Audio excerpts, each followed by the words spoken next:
This is something that I wanted to talk to you about as well, and I'm sure a lot of other guitarists out there are thinking. The transition, the getting the call, the steps that it takes to be ready for something like this when you get the call, because it's like, you know, that's the story, right? Like that's the fantasy, that's the goal that we would all hope for, is you get the call one day. What does it take to be ready? What were the steps that you think may have helped to be ready for that call, you know?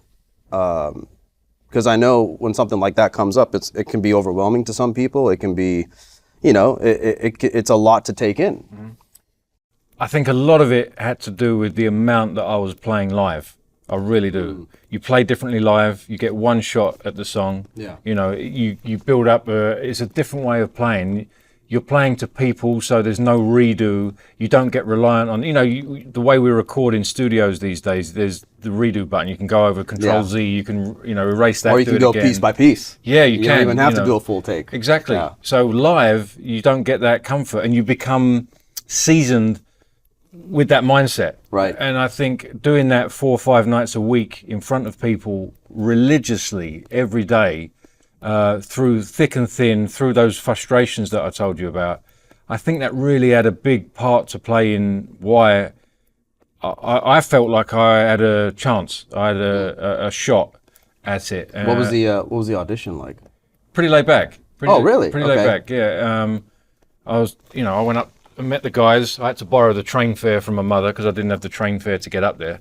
And I went up and I met the management. I met Glenn and Rob.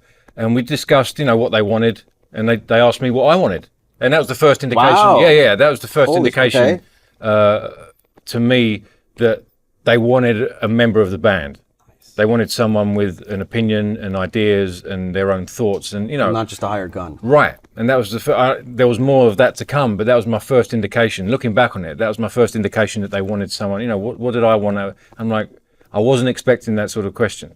So we discussed that, and then we went up in the studio, and they plugged me in. Glenn plugged me in through a rig. I can't remember what it was. It was like some processor thing. And he said, "Get your sound together. I'm going to go and make a coffee, and I'll come back up in 10 minutes." So he went downstairs. The studio was upstairs, and he went downstairs. And unbeknownst to me, he stood at the bottom of the stairs and listened as I warmed up.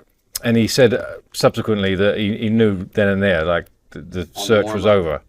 Well, it was a good thing I didn't have Glenn Tipton sitting there. Yeah. 'Cause what'd you play? Yeah. You know, but I mean, he came in afterwards and he said, like, we've seen some YouTube stuff. We know your history. You know, I've been out with Iron Maiden, and I'm familiar with big stages.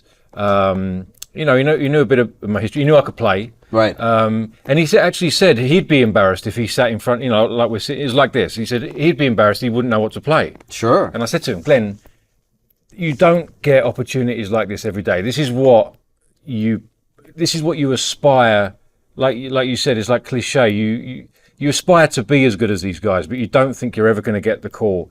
And if I can't think of something to play right now, then I might as well give up. Yeah. You're not going to get another chance like this. The game is, you want to be ready for that. Right. Yeah. So I'm ready. I feel like I'm ready. If I can't think of something to play now, I might as well pick another path.